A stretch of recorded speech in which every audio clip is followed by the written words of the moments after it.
Labor Talks, recorded at Chippewa Valley Community Television in Eau Claire, Wisconsin. Hello, welcome to Labor Talks today. Today's special guest is Lynn Goss, and Lynn is currently with WEAC Region 1, which is the northwest section of Wisconsin. And welcome to Labor Talks, Lynn. Well, thanks for having me. And a little bit about me. I'm a Title I paraeducator, and I work at Menominee Middle School. And I'm also the union president for the paraeducators in Menominee. And I'm an executive board member for WEAC, and I'm also a NEA director and sit on that board of directors. For people that don't know, what's a paraeducator? A paraeducator is a highly qualified, and that would be, you have to have 2 years post high school, and so that you have most of your basics and you're going to be able to fulfill the needs that the students would have, and then you work directly under the supervision of a cooperating teacher. And so there's a lot of things that we do, and it has evolved over time. As teachers' jobs have changed and evolved with the cuts that we've had to our systems, then paraeducators have also then fulfilled more and more and more and more. And so the fact that we need more professional development, more guidance, and more tools to be able to do the things that we need to do in the classroom.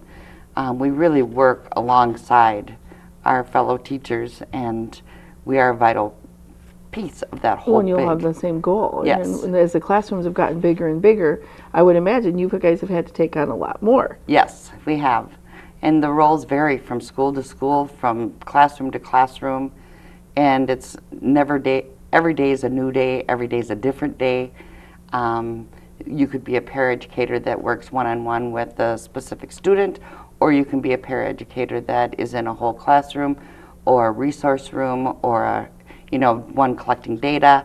There's just so many ways that a paraeducator works in education now. To support you guys. Excellent. Today, our main purpose, you and I today here, is to talk to our viewers about the new law that was just signed, Every Student Succeeds Act, and how it differs from the No Child Left Behind, which is now gone. It's gone. Let's start at the beginning and go through.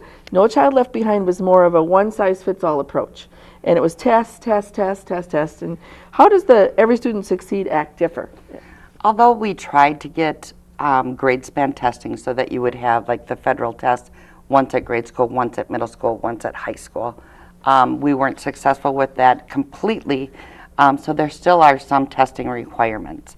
And so, but now they are not test and punish. They are, the law is written to help the students. And so instead of punishing the schools, they're punishing the districts that may have students that are falling behind. It gives you the tools and the supports to give the students what they need in the classroom. And so it's simply stated, it's stating that every student, regardless of what their zip code, is going to get the supports and the tools and the time to learn, and the teachers and the rest of the educators, the special other, your counselors, your school psychs are going to be given that time to teach. And so it's bringing the joy back into learning and hopefully the joy back into teaching. And if we implement this law well, it is going to be some exciting stuff. Well, that's great. And I grew up in a rural school district, and I know that rural schools are really hurting. Yes. Because they use more and more of the rural schools are closing, so more and more of you have a wider expanse, and they're spending most of their money in transportation. Yes. And the kids are getting lost. And yes. So I'm hoping this will help that. The federal government was in control with No Child, but the new law switches that, correct? It does. So now the power rests mostly in the state and the school districts. And so it brings it to a state and local control. And so all of the active decision making that needs to be done for the best interest of the student is going to be done at that level. What the law also does is it maintains, or it doesn't maintain, it actually adds in a community of practitioners. And so it's not, we've been given a seat at the table. And so it used to be that we were spoon-fed. We're not going to be spoon-fed anymore. We will be getting an active role. The table will be set. We will be dishing up our own stuff, and we will be able to do what we need to do in the best interest of students. And I would think that would help, because classrooms are not, every child's not at the same level, No. even if they're in the same grade. And I would think that that's going to help. Oh, tremendously, because you get to know the students and where they're at, and you have to meet the students where they're at. And the old law stated that everybody had to be proficient at 2016, which for one was unrealistic and two was unfunded. And so we want to make sure that we are going to meet the student where they're at and give them the tools and the time to learn to best have the best successes possible. What do you see, or what do you see as the main problem in the race to the top competition approach, in the funding, which was the funding for every child, no child left behind? Right. So aside from the fact that every child in school would receive a high quality public education, it was the competition that failed us. And so the race to the top, limited the ability to succeed. And so it didn't, it was too overly focused on the test scores, less time for critical thinking, and they lost that developing love for learning. So the race to the top and the grants that went with it, so it was the ones that were doing really well got the most money and the most resources, or the ones that needed the help and everything, they were the ones that were suffering. And so now we're going to be able to give the tools and the... Well, and unfortunately, there were instances where schools were manipulating their test scores so that they could try to get some of that funding. And that's not the way we want it to be. It's still not helping the students. No, we want it to be transparent, and we want it to be in the best interest of students. How do the 2X compare with the Common Core? Actually, neither one of them really do. So there's not a federal law that mandates what Common Core is. However, we should have core standards for our state, and every state should be similar, so that if you're in Washington State or California or Wisconsin or Florida, the learning levels of what is expected should be about the same. So when you're moving from state to state, or They can so step those right into those classes. expectations are the same. The sad part about Common Core is people have gotten a bad taste for Common Core in their mouth. And what it is, it's the for-profit companies that are marketing the Common Core testing and the Common Core this and the Common Core that. And then those are the only things that are available for us. And so then you ended up having to teach to the test to get the good scores, to get all those things. And so it was a profit thing. And so now this law hopefully can bring that, because that is not, it gives the flexibility to the states to develop their own testing and to determine what is best for the school and the state. And they're not pushing the Common Core. Like you said, the school or the state can determine the standards that they want to go by. Yes. And my guess is that even though they're going to say Wisconsin core standards and they're going to say Washington core standards or whatever the state may be, they're all going to be the same, and you're going to have your little differences, but for the most part, you're going to have the same standards statewide. I have a nephew that moved from Minnesota last year to Washington State. So that would obviously help them for those children. It's hard enough to settle into a new school. Yeah. But now if you come in and they are being taught something totally different than what you learned in your last school, or you're way ahead or way behind, yes, that's really going to hurt those kids. It really puts you at a disadvantage. And it leads to bullying, and it leads to kids truancy and everything else, because they don't want to be where they're not happy. Yeah, because core standards aren't a bad thing. And we've made it a bad thing in the public's eye. And I think that more people need to know that developing these standards was in the best interest of kids and it was people that were greedy that manipulated it to the point where they became bad. And so we need to bring the joy back to that. We need to keep some of those types of groups and people out of the schools. Please explain how the school district's accountability differs between the two acts. In the previous law, the schools identified with struggling were labeled as needing improvement. And so they would get punished if they had a school of improvement status. And so they were either being taken over, they were being converted to charter schools, and they were sometimes being closed. And so now with the new law, it will give the avenue for the schools to get the resources they need to give the students what they need. And so being a struggling school, you know, is a lot different. There's a different way they're going to measure that now too, and it's called a dashboard, opportunity dashboard. And that dashboard will include tests. It will include graduation rates, and it will include things like attendance and, you know, the normal things that you would rate a school by. But now in the law, what's exciting about it is that what you're going to see is there's multiple measures that we're going to look at. We're going to look at whether they have recess. We're going to look at whether they have proper access to a school nurse. Do they have enough paraeducators in the building to meet the needs of all of the students? Do they have a school psych? Do they have, there's just a myriad of things that we could put on our opportunity dashboard to develop what we think as a school and as a state should be the measure which determines whether your school is ranked wherever it is ranked. Even lunches. Lunches. Food matters to kids too. It If they're does. sitting there hungry, they're not concentrating on school. And absolutely, the school lunch personnel, they develop a relationship with those students, and they are as much educators as a paraeducator or a teacher is, as far as, you know, learning what is good for them. I used to love going down and visit the cook in the middle of recess. Get to help clean out the, you know, frosting in the bowls and stuff Yeah. like that.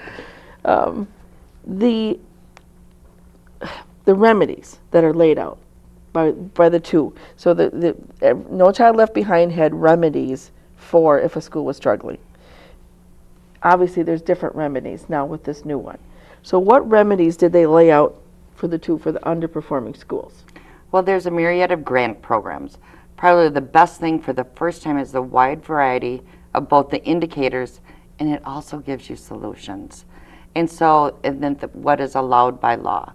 And so the solutions such as professional development for staff, parent involvement plans, and community schools are included. So you can write these grants to better your schools. And so when you have your community of practitioners, which includes the myriad of that, and it includes your parents, you can build these things that best fits your community. Now, are all schools in a community going to be governed by these rules? Or is it Yes. just the public schools? It would be the public schools. The charter schools also have some of the requirements.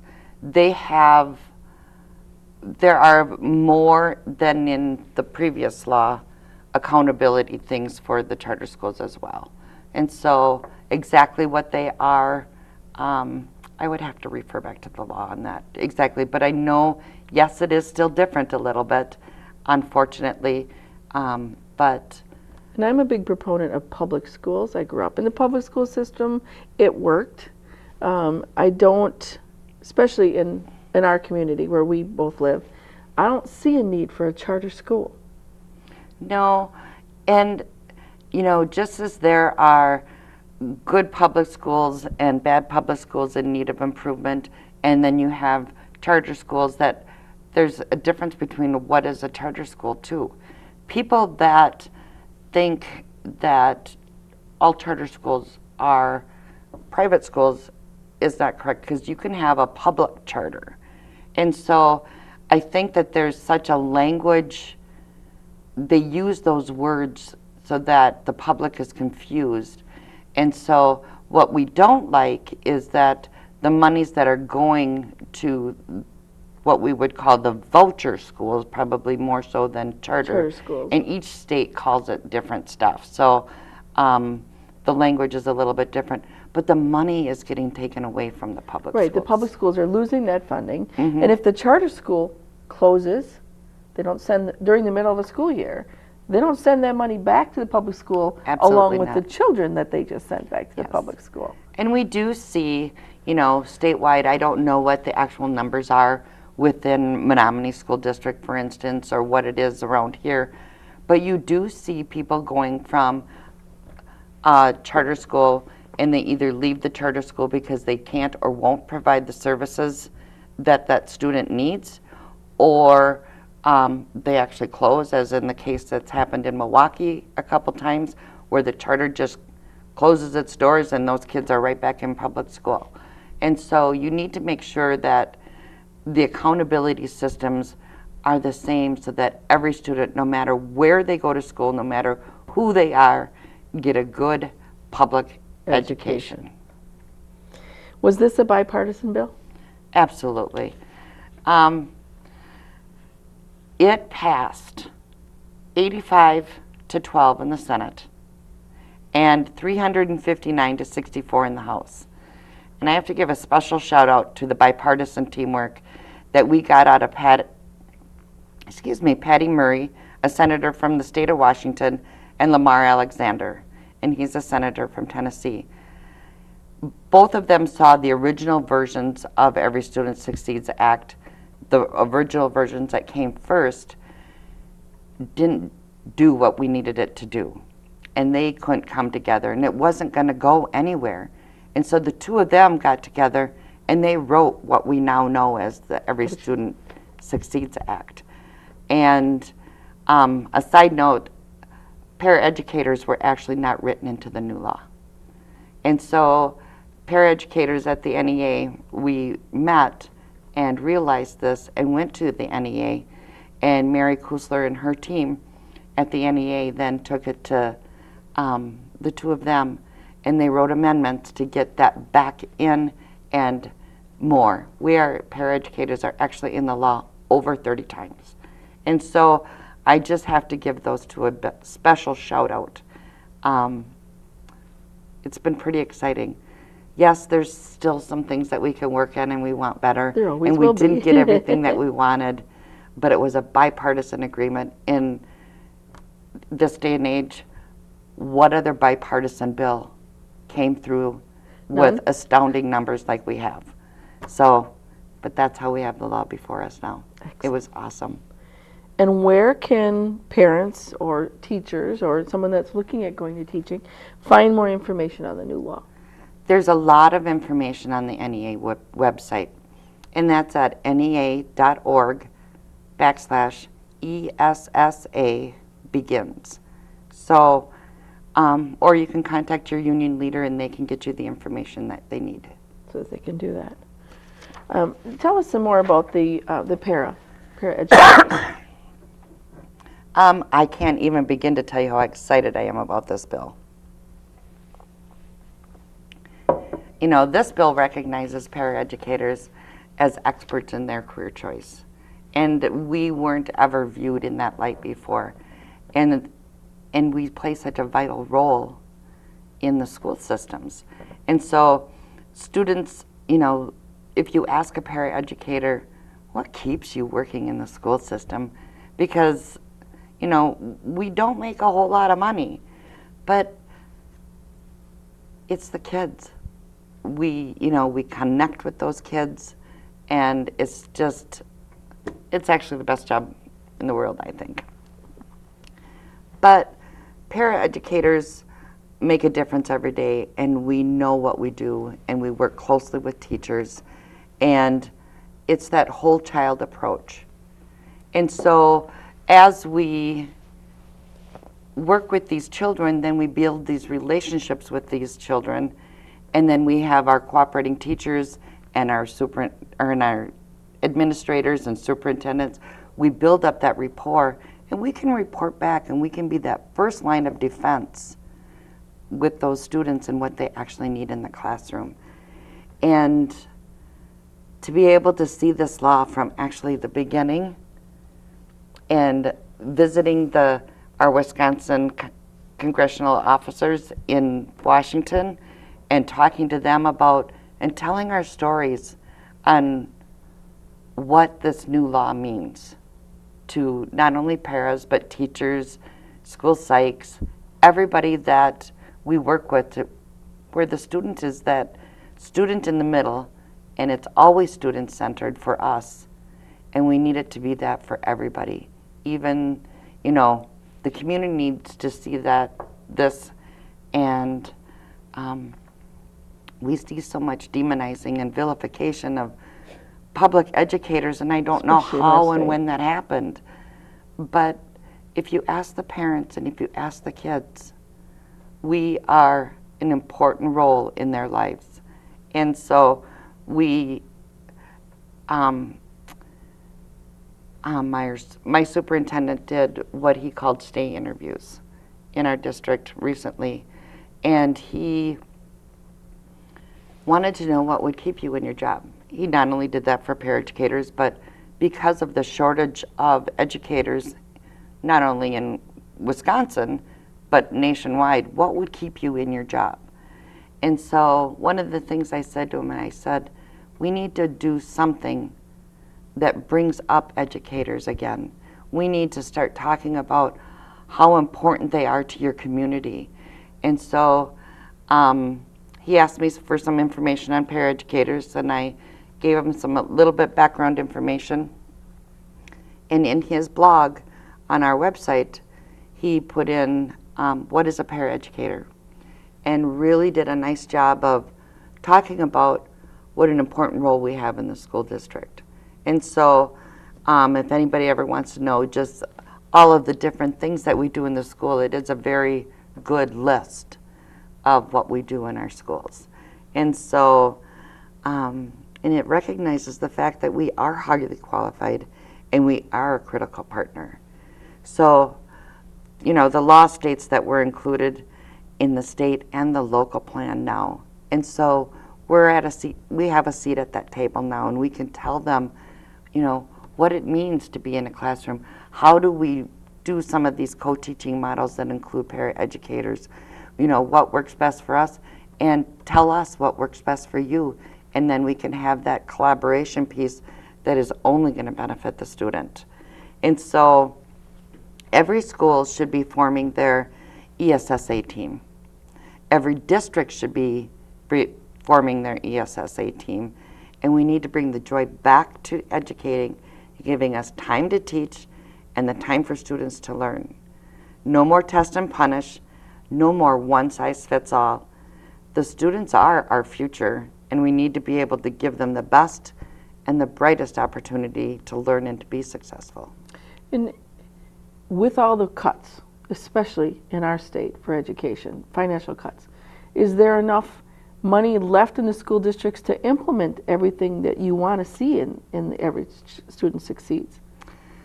Oh, that's a good question. Every school district is going to be different. And every school district has its own struggles. So as a blanket, I would say no.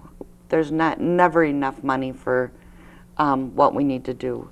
You run into the fact that it's hard to hire. There's very few. I remember when I first started working, you'd hear about, the applications pouring in because we were like the destination district. Everybody wanted to work for Menominee. Everybody wanted to work in Western Wisconsin. Wisconsin was the place to be in education. And now sometimes we're struggling with 1, 2. Well, and delaying retirements, because otherwise you're going to have that much more of a shortage. Yes. When there aren't the applicants coming in to fill them. Right. What would you say to a young person in school today to encourage them to switch to teaching? Well, instead of social services or... Funny you say that. My daughter is doing her last semester of student teaching this year. And you know, when she first got into it, I just was like, ooh, are you sure? And I know how much I love it, and I know that she will be a great teacher. But I had to think long and hard how to encourage her in the climate that we're in. And I just had to encourage her to follow her dream. And it is really a calling. It is a dream. And it is, you know, a place that needs to be brought back up to that pedestal where we're respected and taken care of by our public. I think they need to relearn or regrip the idealism of the fact that they're molding the children. They're molding our future for this whole country. And if you ask a student, who in your life has made the biggest impression on you or changed you, or they're going to usually be a teacher. Mm-hmm. But if you're going to continually take the teachers away, especially the ones that would be excellent teachers, but they're afraid to come here because of, like you said, our climate. Well, even in our communities, some of the kids where they come from are places that we can't even fathom. And so we provide that safe space where they can have the opportunity to break some of these chains that are keeping them in some of these things that keep going on year after year, you know, generation after generation. That they can change and that they can change path. their path. Yeah. And that's probably the most exciting. You know, I talk to the kids that I work with all the time about, you are now in middle school and you can be your best own advocate, and this is important for you. And I do reading intervention through Title I as a paraeducator, and you have to own this. You have to own the fact that you're not quite at grade level. You have to work hard at this. And the harder you work now, the easier it's going to be for you in the end. And so now is the time to take and do that. So, and then take ownership, like you said. Yep. It's not someone else's fault. Yep. That's today's program. You know, there's so many more things that I'd love to talk to you about. This whole issue is near and dear to my heart, too. My thanks to our viewing audience, and Lynn, especially to you who made today's program possible. Please check into those websites and look up things if you want to learn the difference in this new law. It's a big positive, I think, for education. My thanks also to those folks working behind the cameras and who not only make this show possible, but give us an outlet for our voices. And a final note, Labor Talks is on channel 993 twice weekly. If you can also use your favorite search engines with keywords Labor Talks and CVC TV, and you can find us online as well on YouTube. Chippewa Valley Community Television is made possible by continuing community support. If you would like to volunteer or make a donation, you can contact us by calling 715-839-5067 or on the web at www.cvctv.org.